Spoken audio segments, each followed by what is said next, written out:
Welcome again to another episode of Curating Life with Ireti. My name is Ireti, and today we're going to be talking about a very, very critical topic: marriage and gender roles. I'm going to be inviting two amazing guests to speak on that, and I know I'm going to learn a lot, and I'm very certain you're going to learn as well today. Please do subscribe, follow back, and share with people. The conversation is going to be explosive. I have two amazing friends here today. I have Taiwo, the most popular person in Canada and the world at large. And I have Sola, my very good friend. In my first video, I talked about my tribe. She's one of those in my tribe. She's very honest, sincere, straightforward. And so whatever I hear from her today is the way it is. She's going to give it to you straight. It's a critical conversation, especially for people in diaspora. I think it's necessary for everyone. Right. But things are changing, right? And the traditional ways of, looking at marriage is changing, not just because, people are changing, but the world is also changing. Absolutely. Generational changes as well. We have Gen Z's getting married now.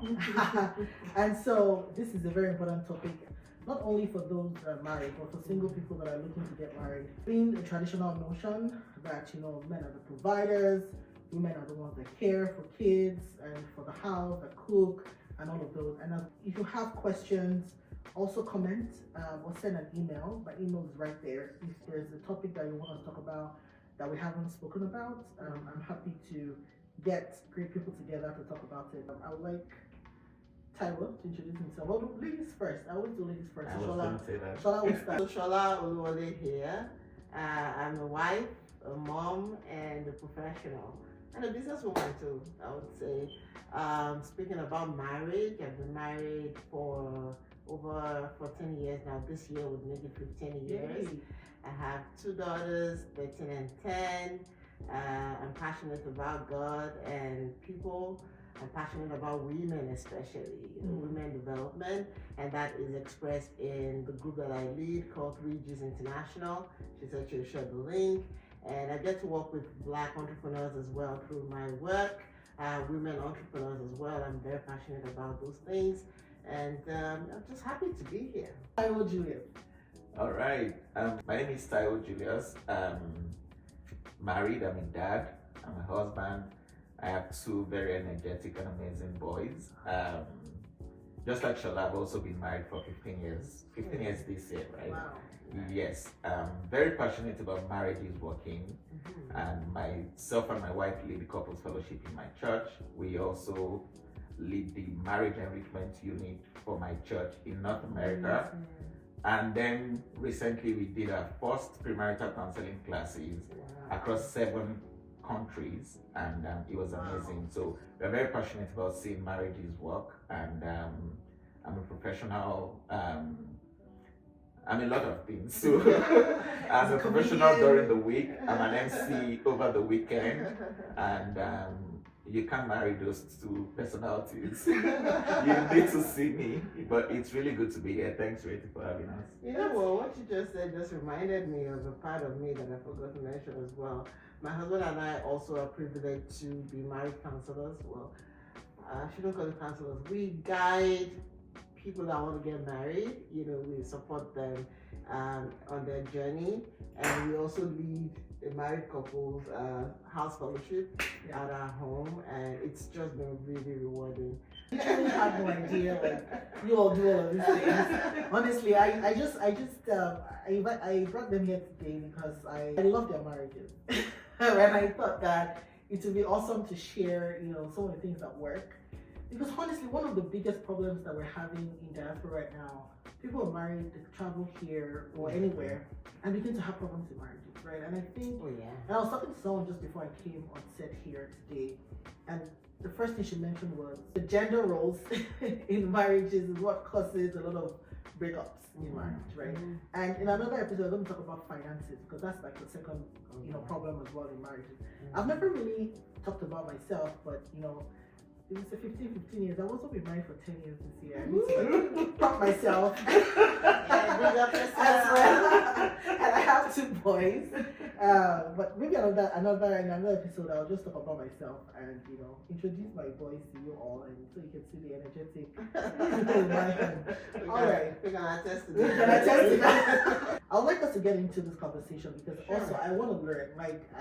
In my introduction, I said curating life with Ireti because we're all doing it together. I'm not an expert in anything. We are not even experts in anything. You're never an expert in marriage because even after 30 years, you can realize that you know nothing about. There's no manual to it, right? And so we're just sharing like insights here today and what has worked for them. It's up to you to kind of take it and what works for you, take it. What doesn't work for you, throw it out the door. Yeah. You can never tell. Right, so I'm going to go straight to the questions. I have a couple of questions today, and it might change as we're speaking, right? As we're talking through some of those. And so my first question to you, and I'm going to start with Taiwo. How has gender roles in marriage evolved over the years, and do traditional roles still have a place today? Good question. I would have thought you start with Sola so I can copy and paste everything you say. Okay, but so I think that marriages, the roles in marriages have actually evolved and they keep evolving, right? And for me, the way I look at it is you have to be adaptable in life. It's one of the skills that any successful person or business should have, the ability to adapt to changing times and situations. So roles have really emerged, and I'm a Christian. If you ask me what's the typical role of a man, I would say first you have to be the priest, you have to be the protector, you have to be the provider. I will take a bullet for my family any day, anytime. Now, roles in marriage have really evolved because and a lot of times people migrate to Canada and you find diversity working for the women. Sometimes they are females, they are blacks, especially they're in tech, so they're in male dominated environments. Some of these women are fortunate to get jobs first. And then the man who happens to have been the breadwinner all along now starts feeling threatened because back home maybe the woman is not even working or something, or maybe she works but is used to being the alpha and omega, the provider, meeting all the needs, paying the bills and all of that, right? And then he gets here and maybe the woman gets a job first, or maybe he even gets a job first but the woman gets a better paying job first. And then he starts to feel threatened and all of that.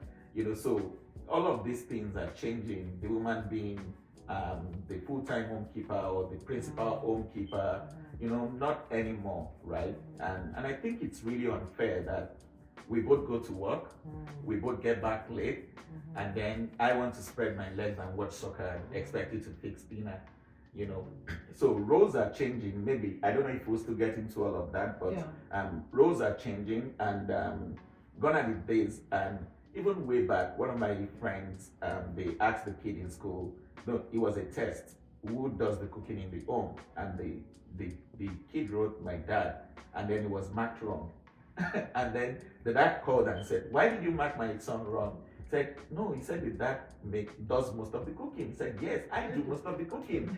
So the dynamics differ from home to home, from family to family. And where do we get all these ideas of these are men's roles and women's roles and all of those things?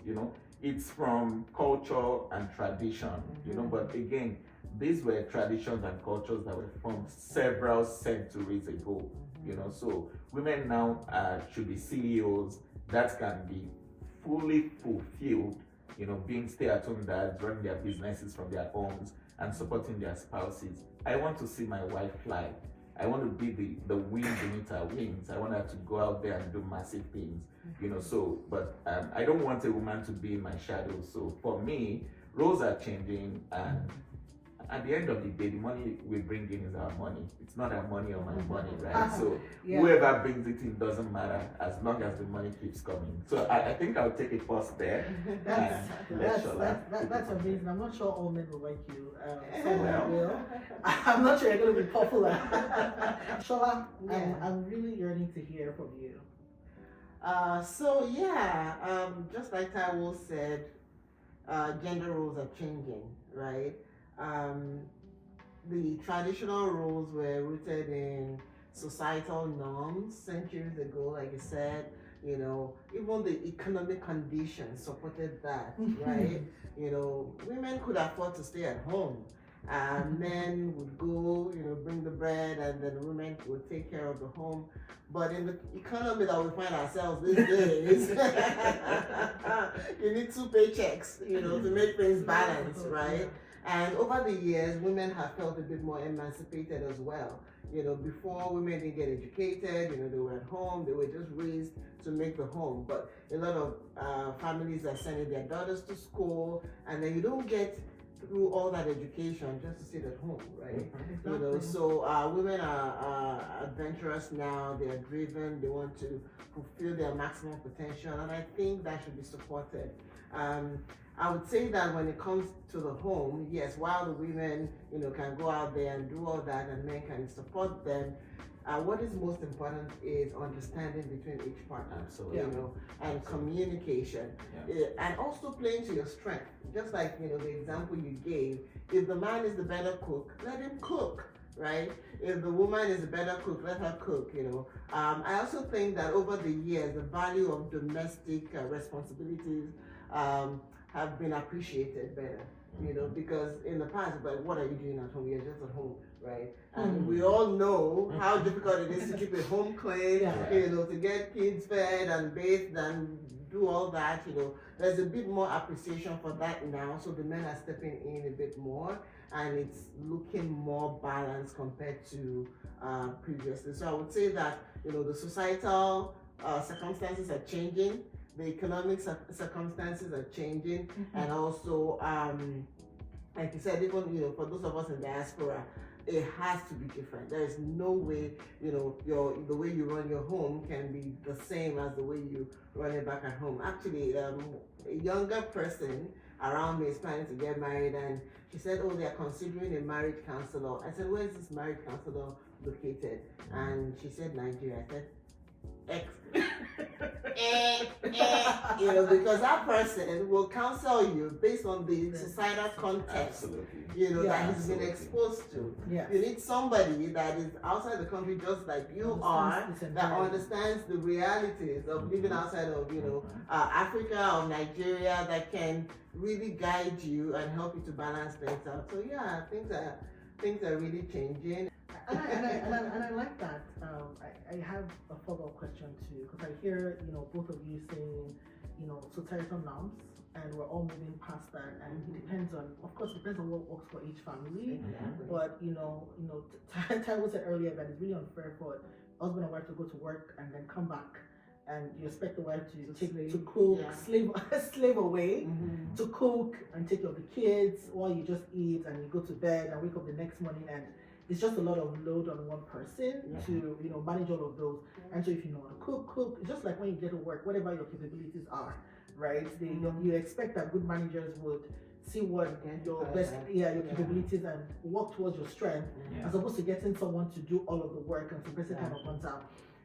So I'm going to ask a follow-up question. Before then, you were saying earlier that in time past it was, the men would go to work and the women would stay at home, and economic imbalances. Right now, because of the economy, it's really hard for just one paycheck.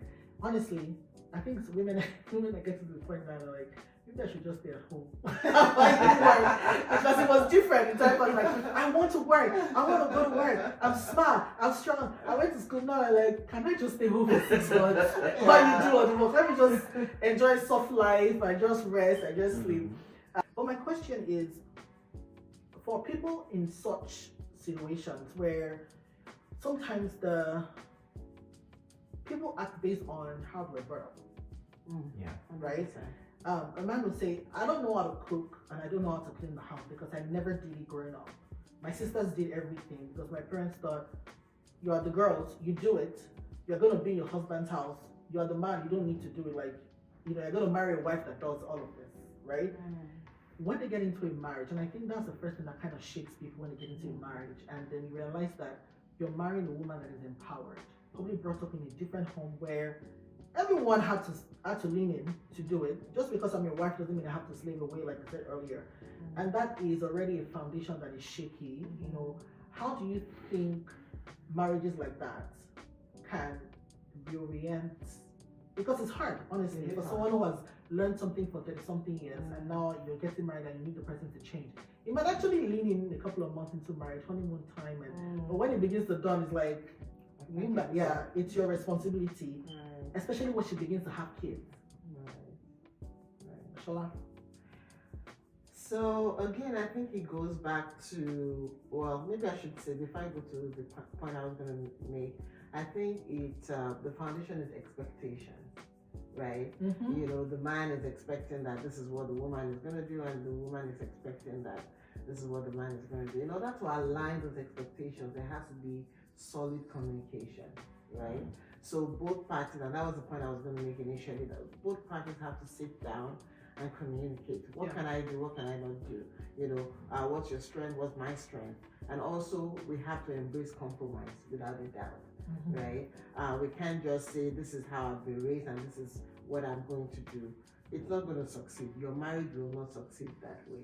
So you have to communicate, you have to embrace compromise, you have to be selfless, because we human beings, we have the tendency of just being self-centered. You know, thinking about things from your own perspective. But marriage is literally laying down your life for your partner, right? If you are focused on making the life of your partner better, you will find out that you're both serving each other, right? And nobody is stressed, nobody is, you know, feeling taken advantage of. So I would say, you know, having open, sincere communication, right? And if you think that, you know, it's not being settled within yourselves, you can speak with people that maybe you admire, that have gone ahead of you. Yeah. They can give you counsel on how to make things work and how to balance things. So there are many things that we did not come with. You know, a lot of us were not born with a lot of skills, but we applied ourselves and learned them. So it's not an excuse to say this was how I was raised. That's it, right? We can always learn. We can always improve. There's continuous improvement, even at work, right? You know, when you get your first job, it's all that you were taught at school. Maybe you didn't even have any practical knowledge, you know, through your education. When you get to work, you start to learn, you know, day by day. That's the same way it is. Having that open-mindedness, teachable spirit, sacrifice, supporting one another, I think is what will make people succeed. That's true. Communication is critical. You talk about expectation. I think expectation is, I forgot what people say. Expectation is the beginning of something, whatever. But you know, disappointment, exactly. Because when you have expectations, and your spouse doesn't meet that expectation, that's when you begin to feel honestly disappointed, right? And, you know, and it happens a lot. We all come with expectations to a marriage, to a friendship, to relationship, whatever it might be, even to a workplace, because you're measuring whatever you're getting against something. But when you don't come with any form of expectation, or you already set that, you know, you already set that expectation, you know, through communication. And then sometimes it's also not intentional. And Taiwo, some men want to be providers, not only because they saw their fathers being providers, but they're like, I'm getting married to you. I want to be there for you. I want to protect you. I don't want you to have to go to work every day and stress yourself out. You know, but I don't want, because workplace sometimes could be competitive, and sometimes also the notion that, you know, women are not strong enough to, you don't want to face all of those. Just stay home where I can protect you. It's coming from a good place of, I want to be there for you, I want to provide for you, I want to protect you from the wicked world out there, right? In those situations, like, how do you think that spouses can, you know, come to a compromise? I think that Shola made a lot of very, very salient and valid points. And I'll start from expectations. See, when expectations are not known or communicated, they will never be met. And because they would never be met, there would always be disappointments, right? Marriage is about two people who were brought up in two different ways, two different sets of values, you know, and all of those things. And then when you come together, you guys have to unlearn certain things from the way you were raised, and then agree on how you want to proceed going forward, right? Unlearn some things, relearn new things, you know, learn new things along the way and all of that. So it's bringing it to the diaspora, right? It's okay for men to want to be the protectors and the providers and all of that. But men, we are not the Holy Spirit. Let's leave that work for the Holy Spirit. Let God keep them. Right. If your spouse, if they have the potential to earn and they want to, by all means, let them do. Let them do. There are different ways you can protect them. There are different ways you can provide for them. And I'm not just going to be philosophical or tell you, the way it should be. I'll tell you my own personal experiences. Right. When Punto got pregnant, I used to say when we got pregnant, we took it. Well, when she got pregnant, we took it, our first son. At 6 months, I put a note on the kitchen door. It says, out of bounds to pregnant women, any acts of insubordination will be madly frowned at, signed Daddy to be. And I took charge of my kitchen for 4 months. 3 months till she gave birth, and 1 month after. My mom was around, her mom was around, I was doing all the cooking and all of that, right? So for me, that's one way to provide for her. That's one way to protect her. It's not about keeping her caged when she's got the wings to fly. And in the diaspora, I've been in between jobs like twice in Canada, and I can tell you that if my spouse was a full-time housewife, it would have been done for. We came to Canada because she came for her MBA, right? She did her MBA. She has, like Sola said, she has all these certifications and potentials, and you want to say she should stay back at home and be doing what? She will be extremely restless and all of that. If you're still during childbearing age, right, and she's on maternity leave, I would understand, but not when, she's got the same potentials like you. And I think that it could be that most men will be threatened. It's always been our money. So it doesn't matter who's bringing in what amount, it goes into a joint purse. And he would hear the kids during Punto's birthday saying that makes a lot of money, but mom tells him how exactly to spend it. And that's the truth. She's the better financial manager, so she manages her finances. And I'm happy doing it. But this was me that grew up in a home that when dad comes in, everywhere scatters, everybody goes into hiding. This morning, my boys came to greet me. One wore a mask and he had a sword and he was like trying to cut me with his sword, and we were laughing. You dare not try that with my dad. Do you understand? So yeah, times have changed in not just how we manage our finances or roles and responsibilities, even how we raise our kids, how we relate to them and all of that. So men, it's okay to, and I fully understand the other part of your question. When I can't play my role as a provider, I don't feel fulfilled as a man, right? And when I say provider, I mean contributing my own quota, because you have to be a really big boy in Canada to meet all the deals in the house all by yourself, right? So even if you say, let's save one person's salary and live on one person's salary, whatever your financial strategy is, there has to be that communication and that agreement. So I don't think it's fair to women to say, oh, I'm the man, I want to protect you, you should stay at home. While they are going out, pray for them, teach them survival skills, how to speak up for themselves, and all of that, how to protect themselves. And we also need to understand that these are our wives, they are not our kids. They are not our kids. So let them fly, let them be the best versions of themselves. Don't keep them in your shadows. Because God forbids, you lose your job, then what happens? You lose your business, then what happens? Your factory gets bombed, then what happens? There's no plan B. But people, especially ladies, have as much potential as us guys. If I had a daughter, the man that would marry would work. That's the truth. I would so raise her in such a way that the men will see her as a gift to them. So for me, I'm not going to make any woman subservient, and in the name of trying to protect them, let them go out and be the best versions of themselves. Amazing. That was really great insight. When you were sharing earlier that what if something happens to your job? What if you die?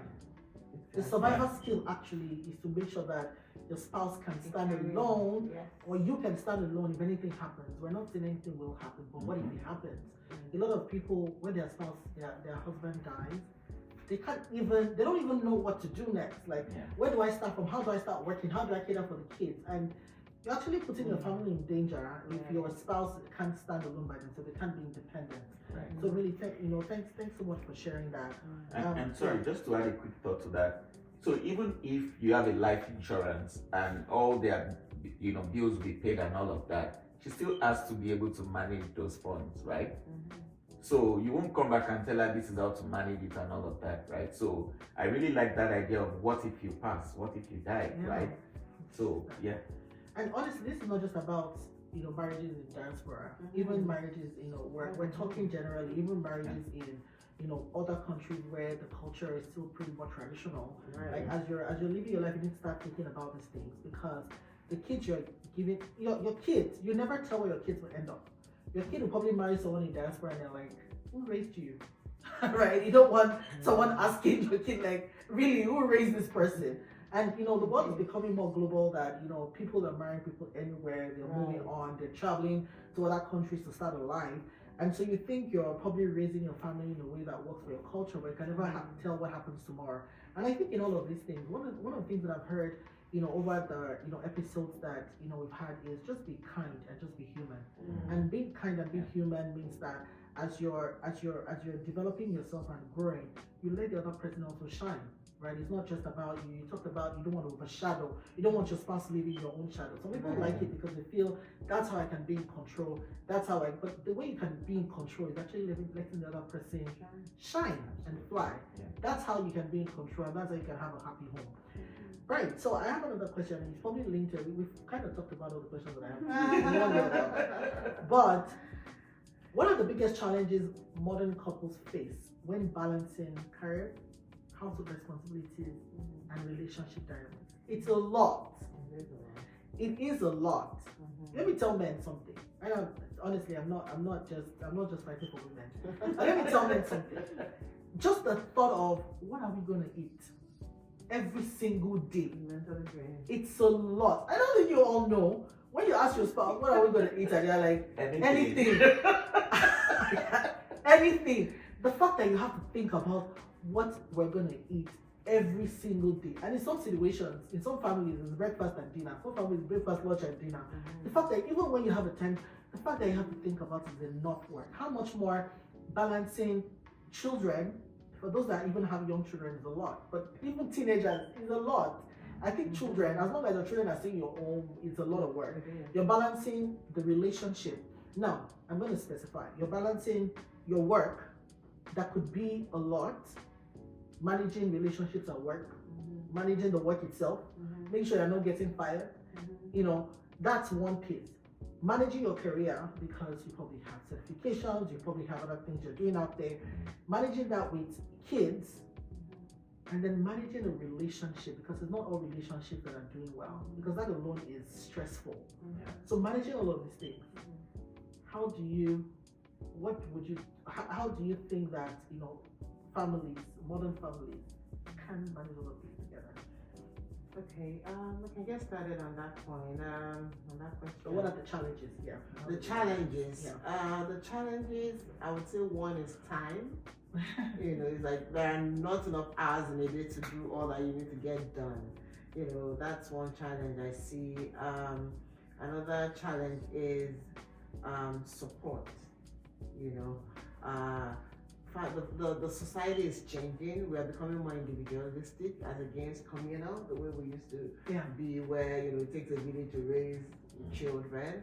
I would say that's a challenge as well, especially for those that are not living in countries where they were born and raised, right? If you don't have family, you don't have grandparents that can support you and all that, that's another challenge I see. And another challenge I see is the blurry lines between professional and personal life these days, because a lot of us work from home. There's no clear cuts that I've finished work and then I'm transitioning to home. So you're creeping into the time that you're supposed to spend with your spouse or spend doing other things, in your personal life. So those challenges present themselves in different shades, in different marriages. So I would say those are the there are other challenges, but I just want to mention those three. And to be able to address them, the first one being time is you just have to be a little bit more structured. Someone like me, I like to take life as it comes. Like soft life, soft life, take it easy. Honest. But over Sola is coming time, back. She's coming back another day for that soft life conversation. She's coming back. You all don't know her. She looks professional, but man, she likes to have fun. All right, I digress. But I've come to realize over time that you need to put structure in place for things to work. Right? You need to be time conscious. I love time. This is the time I'm doing this. This is the time block, essentially. And also agree this with your partner, with your spouse. For us, what we do is like we cannot survive without our calendars. I was telling somebody earlier today that if it's not in my calendar, it's not getting done. Okay, because there are so many things pulling on my mental space. So being structured, having things in your calendar, having time block. This is when we're going to do this. This is the time I'm dedicating to that. It will really help to balance, those different responsibilities. In terms of not having that communal lifestyle, again, I would say to those of us that are not, that are in diaspora, or even those at home these days, everybody's like my family and I. That's it. I think we need to go beyond that to develop a community, right? Develop a community of friends, develop family away from family that can actively support you. You cannot pick your kid today. There's somebody you can actually call to say, hey, my meeting is running late at work. My spouse is not available to pick the kid. Can you help me? Can you step in? So being intentional about developing friendships, that can be of support to you and that you can also be of support to them, I think would also be helpful. And then finally, communication too, right? You can't just if you have agreed that this is your responsibility in the house, if you are not able to meet up with it, you can't just let it slide, right? And then there's nobody to pick up the slack, right? And that is an area of improvement for me. It's something that I've had to work on over the years because, my husband is very communicative. He's telling me, I'm here, I'm doing this, I'm not able to do this. And then me, I'm like, oh, sorry, I forgot. And that sometimes you never know the little things that would get because if you've done it over time, you feel like you're not even intentional about the things that mindful. So communication is so key between you and your spouse to ensure that. The third thing I mentioned was the blurry lines between career and personal life. Not carrying a laptop, you're still working when it's 7 p.m. when you should be making dinner, or maybe you should be spending time with your children. We need to be a bit more intentional about, okay, this is time, work is done, they're not paying you for this extra time, even if they're paying you, right? Priorities, what's more important, right? So managing that and making sure that there's no spillover between those two. It will happen sometimes, but not making a habit of it is what we're talking about here. I'm going to come back to something, and I'm not going to forget. So just remind me that once you Taiwo, just said you're not going to forget. I will forget. Yes. So, once Taiwo is not asking this question, I'm going to kind of talk about how to even get things done when you can't do it yourself. Okay. Right? How to get things done. Just remind me, and I will know how to ask that question. Taiwo, please challenges. I think Shola said everything without leaving anything for me to say. But to appear smart, I'm just going to try to chip in something. Those were very amazing points, Shola. Very, very amazing. 1000%. I support everything you said. Some of the challenges could also be financial. Yes. 100%. So back home, you could easily buy a house cash down, 100%. You sign the check, you do the transfer, and that's it. But here you have to first qualify for a mortgage, and then depending on what you're trying to get, it could be 5% down payment, 10% or 20%, depending on what you want to do. So finances is one of the major challenges here, especially when you have kids who are involved in a lot of activities. They're in swimming, they're in music class, they're in ballet class, they're doing a lot of things. So that could be one of the challenges. Another challenge, could also be okay. So let me just speak to what you can do about finances first. I think it's to be very open, honest, transparent, and Yeah. have communications about it. Yeah. See, I tell men, listen to this. I tell everybody, but men most especially, that if your spouse doesn't know how much you earn, then she has expectations. And you can't control expectations, Yeah. right? Our expectations could be crazy You can because see she that could look again. at you and size you up and say, my husband should be earning between this and this, and then she's making demands based on that. You know, we have never had that issue. We have always, in fact, back home, I never opened my offer letter. My wife always opened it. I get a new job, you know, the offer letter will be in an envelope, and then I'll wait for her That to doesn't, that come. doesn't make you a weak man, Absolutely not. right? You know, absolutely not. It's my preference. You know, because after 20 years of marriage, my parents, you know, broke up. And one of the things I learned was that, you know, money was part of their issues. So I made a decision when I was 16, and I said, money will never be an issue in my marriage. I settled it there and then. And I'll tell a quick story. Before we got married, I worked in a place where they were always owing us salary. So they owed us 9 months salary. Wow. 9 months salary. How did we Wow. survive? Full stop.